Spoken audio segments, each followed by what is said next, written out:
देख रहे हैं आप, मैं हूं आपके साथ नेहा वालिया। रुक करेंगे देश और दुनिया की तमाम उन अहम खबरों का जिनका सीधा है आपसे सरोकार।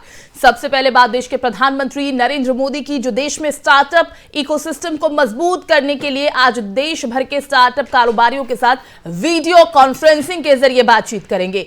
सरकार की प्रमुख पहल स्टार्टअप इंडिया के छठे वर्ष यानी छठे साल में कृषि, स्वास्थ्य, उद्यम प्रणाली, अंतरिक्ष, उद्योग 4.0, सुरक्षा, फिनटेक और पर्यावरण समेत विभिन्न क्षेत्रों के स्टार्टअप प्रधानमंत्री से मिलेंगे और बातचीत करेंगे। यह भी बता दें कि देश के 150 स्टार्टअप्स को 6 वर्किंग ग्रुप्स में बांटा गया है। पीएम नरेंद्र मोदी के सामने ये ग्रुप ग्रोइंग फार्म रूट्स और निजिंग the DNA, from local to global technology of future, building champions in manufacturing और साथ ही साथ इन तमाम चीजों को लेकर प्रधानमंत्री के सामने प्रेजेंटेशन दी जाएगी। हर ग्रुप तय समय के अंदर पीएम मोदी के सामने प्रेजेंटेशन देना होगा। पीएम और स्टार्टअप्स के बीच बातचीत का उद्देश्य ये समझना है कि स्टार्टअप कैसे देश में जरूरतों में सफलतापूर्वक योगदान दे सकते हैं।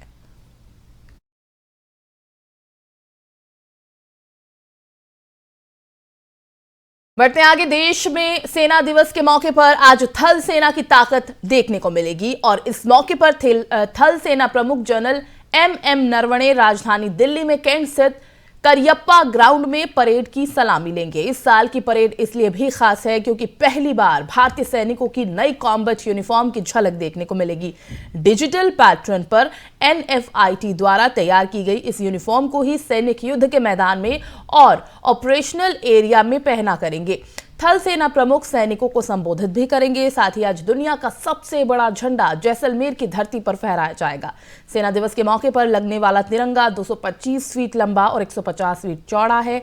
इसका वजन करीब 1000 किलो है।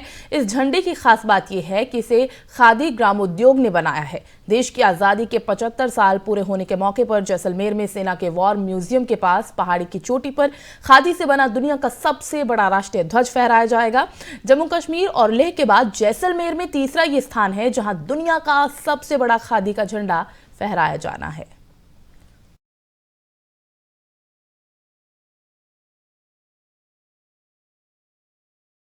और उत्तर प्रदेश विधानसभा चुनाव के पहले चरण को अधिसूचना इसके लिए जारी हो चुकी है। इसके बाद भी बीजेपी ने अभी तक अपने उम्मीदवारों की सूची जारी नहीं की है।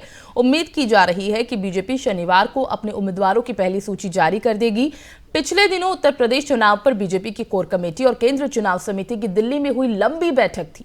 इसमें पार्टी ने पहले 3 चरण के 172 सीटों पर उम्मीदवारों के नाम पर चर्चा भी की थी। अब इस सूची को अंतिम रूप दिया जा रहा है। एक के बाद एक 3 कैबिनेट मंत्रियों और 6 विधायकों के पार्टी छोड़ने के बाद से बीजेपी भारी दबाव में है। इसी वजह से भी उम्मीदवारों की सूची जारी करने में देरी हो रही है। पार्टी पर अपना पिछला प्रदर्शन दोहराने का दबाव है। पार्टी नेतृत्व उत्तर प्रदेश में फिर से पूर्ण बहुमत की सरकार बनाने के लिए ऐसे चेहरों को चुनावी मैदान में उतारने की कोशिश कर रहा है जो उसे जीत दिला सके। मुख्यमंत्री योगी आदित्यनाथ ने भी इस बार का विधानसभा चुनाव लड़ने की घोषणा की है और माना जा रहा है कि बीजेपी उन्हें अयोध्या की किसी सीट से उम्मीदवार बनाएगी। वहीं इस बात की भी चर्चा है कि विधानसभा चुनाव में अपने कुछ बड़े नेताओं को भी चुनावी मैदान में उतार सकती है। इसमें उप मुख्यमंत्री डॉक्टर दिनेश शर्मा, प्रदेश अध्यक्ष स्वतंत्र देव सिंह के साथ साथ कुछ राज्यसभा और विधानसभा परिषद के सदस्यों के नाम शामिल है। इसका पता तभी चल पाएगा जब पार्टी अपने उम्मीदवारों की सूची जारी करेगी।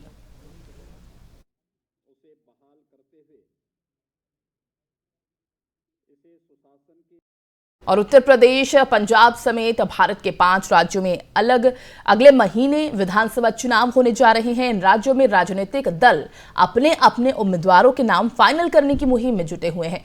चुनाव आयोग आज इन चुनावों को लेकर रैलियों पर लगी रोक की समीक्षा करेगा। कोरोना महामारी के कारण आयोग ने चुनाव की तारीखों की घोषणा करते हुए 15 जनवरी तक सभी तरह की रैलियों पर रोक लगा दी थी और सिर्फ वर्चुअल कैंपेन की इजाजत दी गई थी। चुनाव आयोग के दिशा निर्देशों के तहत राजनीतिक दलों द्वारा कोई भी पदयात्रा, साइकिल यात्रा या रोड शो निकालने पर रोक है।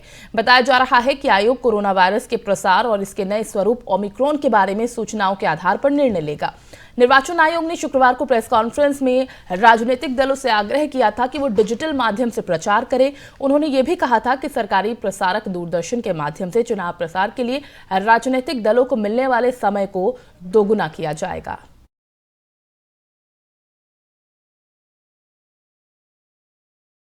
और वहीं दूसरी तरफ बहुजन समाज पार्टी की प्रमुख मायावती का जन्मदिन है। बसपा उनके जन्मदिन को जन कल्याणकारी दिवस के रूप में मनाएगी। मायावती अपने जन्मदिन पर लखनऊ में एक प्रेस कॉन्फ्रेंस को संबोधित करेंगे और इस मौके पर वो मेरे संघर्षमय जीवन बसपा मूवमेंट का सफरनामा के 70वें भाग और उसके अंग्रेजी संस्करण का करेंगी। ऐसी संभावना है कि इस मौके पर वो उत्तर प्रदेश विधानसभा चुनाव के लिए अपने उम्मीदवारों की पहली सूची भी जारी करेंगी।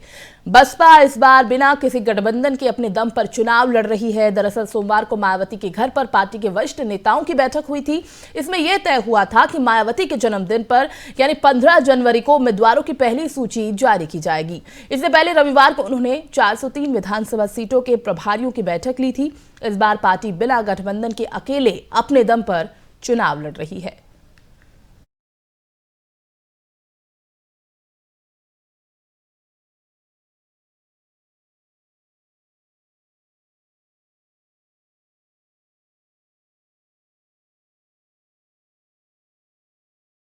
बढ़ते हैं आगे। प्रयागराज के माघ मेले की अगर बात करें तो यहां पर महामारी के बीच आस्था के नाम पर मनमानी हो रही है। मेले में कोरोना प्रोटोकॉल की धज्जियां उड़ाई जा रही हैं और तमाम सवालों और आशंकाओं के बीच प्रयागराज में बीते कल मकर संक्रांति का स्नान हुआ। रात 9 बजे तक 8 लाख लोगों के डुबकी लगाने का अनुमान है। इस बीच मेले में 3 लोग और पॉजिटिव पाए गए हैं, जिसके बाद संक्रमित लोगों की संख्या 72 हो गई है। शुक्रवार को पुलिस के 2 जवानों और एक श्रद्धालु की रिपोर्ट पॉजिटिव आई, जिसके बाद मेले में कोरोना के एक्टिव केसेस की संख्या बढ़कर 72 हो गई है। सूत्रों के मुताबिक प्रशासन मेले में कम जांच करके कम पॉजिटिव दिखाने का खेल खेल रहा है। शुक्रवार को मेला क्षेत्र में कितने लोगों की जांच हुई, इसका अधिकारी कोई पुख्ता जवाब नहीं दे रहे हैं। प्रयागराज जिले में शुक्रवार को 402 लोग संक्रमित पाए गए। सवाल यह है कि प्रयागराज के माघ मेले में रोजाना कोरोना का बम फूट रहा है, तो फिर मेले का आयोजन क्यों? लगातार माघ मेले में कोरोना संक्रमितों की पुष्टि हो रही है। ऐसे में क्या मेले से मुसीबत नहीं बढ़ेगी? और एक बड़ा सवाल यह भी है कि आखिरकार प्रशासन ने हरिद्वार में हुए कुंभ मेले से सीख क्यों नहीं ली?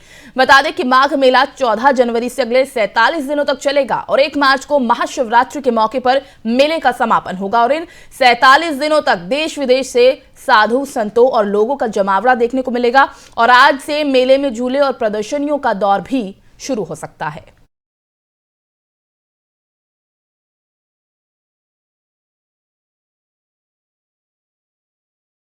खबरों में अब बात करेंगे मौसम की। राष्ट्रीय राजधानी दिल्ली, उत्तर प्रदेश, हरियाणा, पंजाब, मध्य प्रदेश, उत्तराखंड समेत समूचे उत्तर भारत में जनवरी की ठंड अपना रंग दिखा रही है।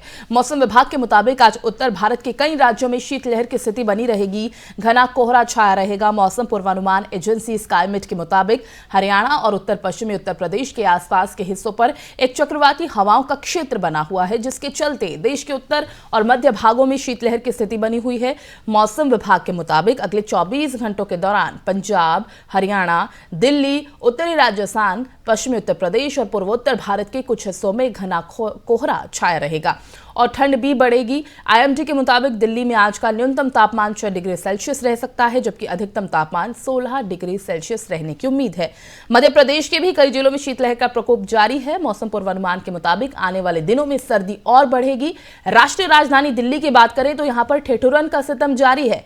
दिल्ली में मौसम विभाग ने बहुत ठंड बढ़ने का अनुमान लगाया है और यह भी कहा है कि आज का दिन काफी ज्यादा ठंडा रहेगा।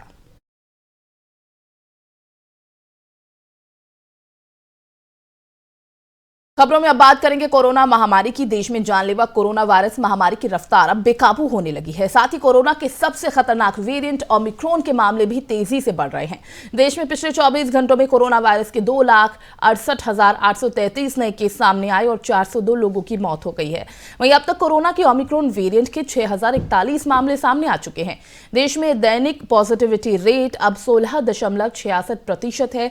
बड़ी बात यह है कि देश में आजकल से 4,631 ज्यादा मामले सामने आए हैं। कल कोरोना वायरस के 2,64,202 मामले सामने आए थे। केंद्रीय स्वास्थ्य मंत्रालय की तरफ से जारी किए गए आंकड़ों के मुताबिक देश में अब एक्टिव मामलों की संख्या बढ़कर 14,17,820 हो गई है। वहीं इस महामारी से जान गंवाने वालों की संख्या बढ़कर 4,85,752 हो गई है। आंकड़ों के मुताबिक कल 1,22,622 लोग ठीक हुए, जिसके बाद अभी तक 3,49,47,390 लोग संक्रमण मुक्त हुए।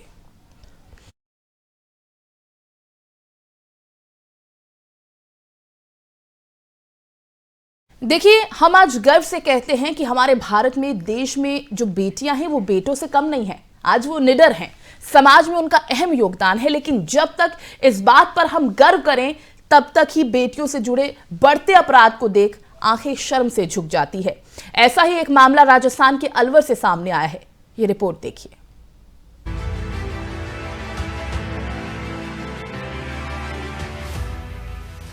राजस्थान के अलवर से इंसानियत को शर्मसार कर देने वाला मामला सामने आया है, जहां शिवाजी पार्क थाना क्षेत्र में तिजारा फाटक पुलिया पर बीते दिनों एक नाबालिग लड़की को कुछ लोग लहूलुहान हालत में सड़क किनारे फेंक गए थे। करीब 16 वर्षीय नाबालिग मूक बधिर है और वो लहूलुहान हालत में दर्द से कर्रा रही थी। राहगीरों ने इसकी सूचना पुलिस को दी, जिसके बाद उसे अस्पताल में भर्ती कराया गया। हालत गंभीर होने पर उसे जयपुर रेफर कर दिया गया है। शहर में इस वारदात के बाद सनसनी फैल गई है। नाबालिग से गैंगरेप के आरोपी 3 दिन बाद भी पुलिस की गिरफ्त से बाहर है। इस घटना को लेकर बीजेपी सूबे की अशोक गहलोत सरकार पर हमलावर है। आज केंद्रीय मंत्री और बीजेपी के वरिष्ठ नेता गजेंद्र सिंह शेखावत ने इस घटना को लेकर कांग्रेस महासचिव प्रियंका गांधी पर निशाना साधा है। उन्होंने कहा कि कांग्रेस का उत्तर प्रदेश में लड़की हूँ लड़ सकती हूँ का झूठा नारा इनके लिए चुनावी क्षेत्र का ड्रामा है। गजेंद्र सिंह शेखावत ने ट्वीट किया, राजस्थान में कांग्रेस का राज है और लड़कियों महिलाओं के साथ हो रहे अपराधों की संख्या बढ़ती ही जा रही है। कांग्रेस का उत्तर प्रदेश में लड़की हूँ लड़ सकती हूँ का झूठा नारा इनके लिए चुनावी क्षेत्र का ड्रामा है। सुनिए गहलोत जी, हम अलवर की बेटी को इंसाफ दिलाने के लिए हर स्तर पर लड़ने को तैयार हैं। हम वोट के लिए संवेदनाओं से नहीं खेलते हैं। हम वोट के लिए सिर्फ नारे नहीं बनाते। गजेंद्र सिंह शेखावत ने आगे कहा कि मैंने बिटिया के परिजनों से फोन पर बात की है, उन्हें हर तरह की सहायता का वचन दिया है। घटना के बाद राज्य के मुख्यमंत्री अशोक गहलोत ने SIT का गठन कर दिया है। बताया जा रहा है कि इस मामले में पीड़ित CCTV फुटेज में अपने घर से लगभग 15 किलोमीटर दूर एक वाहन में अकेले बैठते और फिर अलवर शहर के मोहिना बाबा की प्याऊ पर अकेले उतरते हुए नजर आई थी। इस फुटेज के आधार पर पुलिस ने वाहिनी को कब्जे में लेकर उसकी फोरेंसिक जांच की है। साथ ही ड्राइवर का बयान दर्ज किया, जिसके मुताबिक वो अकेले बैठी और अकेले ही उतरी। वहीं इस घटना पर राजस्थान राज्य मानवाधिकार आयोग ने स्वतः संज्ञान लेते हुए जिला प्रशासन से 18 जनवरी तक तथ्यात्मक रिपोर्ट मांगी है और अपराध में शामिल दोषियों को गिरफ्तार करने का निर्देश दिया है। पुलिस का कहना है कि उसे इस वारदात के संबंध में कुछ सुराग मिले हैं और मामले की जांच की जा रही है। खैर, जांच की बात तो कह दी गई है, लेकिन सवाल ये है कि अब तक लड़कियों को यूं ही डर के साए में जीने के लिए मजबूर होना पड़ेगा। खैर, जांच की बात तो कह दी गई है, लेकिन सवाल ये है कि कब तक लड़कियों को यूं ही डर के साए में जीने के लिए मजबूर होना पड़ेगा और देश की बेटियां वास्तव में निडर हो पाएंगी।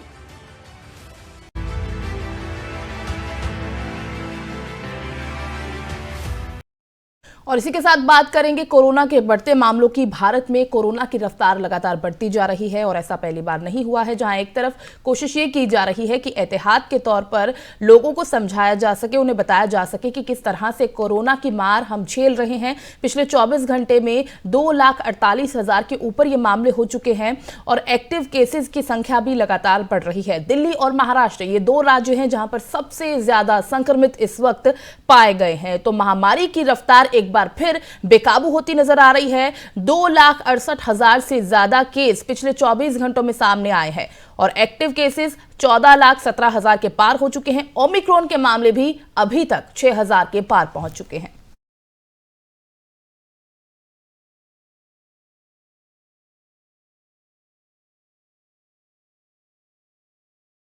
भारतीय थल सेना प्रमुख जनरल मनोज मुकुंद नरवणे के बयान के बाद से चीन और पाकिस्तान तिलमिला गए हैं। आर्मी चीफ जनरल नरवणे के बयान के बाद चीन और पाकिस्तान की प्रतिक्रिया सामने आई है। ये रिपोर्ट देखिए।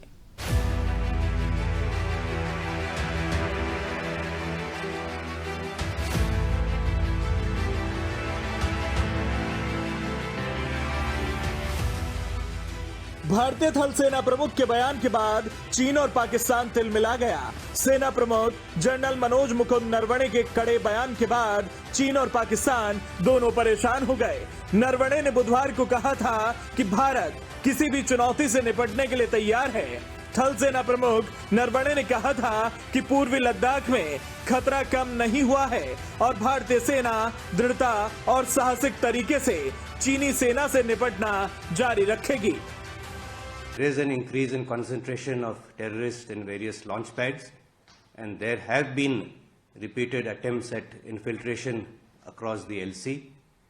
And needless to say, this once again exposes the nefarious designs of our Western neighbor. But we on our part have resolved to show zero tolerance for terror, and we have committed ourselves to extract dire costs should that be forced upon us. इस बयान के बाद से ही चीन तिलमिलाया हुआ है। चीन के विदेश मंत्रालय के प्रवक्ता वांग वेनबिन ने एक ब्रीफिंग के दौरान कहा कि चीन और भारत सीमा पर तनाव को कम करने के लिए राजनयिक और सैन्य स्तरों पर बात कर रहे हैं और किसी को भी इस तरह के बयान से बचना चाहिए। आर्मी चीफ ने पाकिस्तान को भी आड़े हाथों लिया। उन्होंने कहा कि एलओसी के दूसरी तरफ आतंकियों के लॉन्च पैड और प्रशिक्षण केंद्रों में मौजूद लगभग 350 से 400 आतंकवादियों की बार बार घुसपैठ की कोशिशों से पाकिस्तान के नापाक इरादों का खुलासा होता है। Resultantly, the situation has seen a marked improvement. But notwithstanding that, there is an increase in concentration of terrorists in various launch pads, and there have been repeated attempts at infiltration across the LC. And needless to say, this once again exposes the nefarious designs of our Western neighbor. हर बार की तरह पाकिस्तान इस बार भी भारतीय सेना अध्यक्ष के बयान पर गंभीरता से ध्यान नहीं दे रहा है, लेकिन दुनिया पाकिस्तान के नापाक इरादों को भली भांति जानती है। सेना प्रमुख ने सेना दिवस के अवसर पर संबोधित करते हुए भारत के दुश्मनों को सख्त चेतावनी देते हुए कहा था कि युद्ध या संघर्ष हमेशा अंतिम उपाय होता है, लेकिन अगर इसे भारत पर थोपा जाता है तो ऐसी परिस्थिति में किसी भी दुश्मन देश को मुंह की खानी होगी। War is always, or conflict is always an instrument of last resort. But if resorted to, we will come out victorious. Galwan विवाद के बाद भारत और चीन के बीच 14 दौर की कमांडर स्तर की बातचीत हो चुकी है, लेकिन अभी तक स्थिति जस की तस बनी हुई है। Special desk FM news. और वहीं उत्तर कोरिया ने एक बार फिर मिसाइल परीक्षण किया है। उसने ट्रेन से 2 गाइडेड मिसाइल दागी हैं और इस बात की जानकारी सरकारी मीडिया ने दी। अमेरिका के नए प्रतिबंधों के बावजूद तानाशाह किम जोंग उन हथियारों की टेस्टिंग से तनिक भी पीछे नहीं हट रहे। ये महीने में लगातार तीसरा ऐसा परीक्षण है। दक्षिण कोरिया की सेना का कहना है कि उसने शुक्रवार की शाम 2 कम दूरी तक मार करने वाली बैलिस्टिक मिसाइल के लॉन्च होने का पता लगाया है। उत्तर कोरिया ने अमेरिका पर उकसाने का आरोप लगा के कुछ घंटों बाद ही मिसाइल परीक्षण किया। प्योंगयांग की सरकारी न्यूज एजेंसी KCNA ने कहा है कि यह परीक्षण रेलवे रेजिमेंट की कार्रवाई प्रक्रियाओं की दक्षताओं की जांच करने के लिए किए गए हैं। इससे पहले उत्तर कोरिया ने ट्रेन से ही सितंबर 2021 में मिसाइल दागी थी। KCNA का कहना है कि शुक्रवार को किए गए परीक्षण से मिसाइल की तेज गति और लक्ष्य को भेदने की दर का पता चलता है। रिपोर्ट में कहा गया है कि देश भर की ट्रेनों में मिसाइल दागने के लिए संपूर्ण ऑपरेटिंग सिस्टम स्थापित करने जैसे मुद्दों पर चर्चा की गई।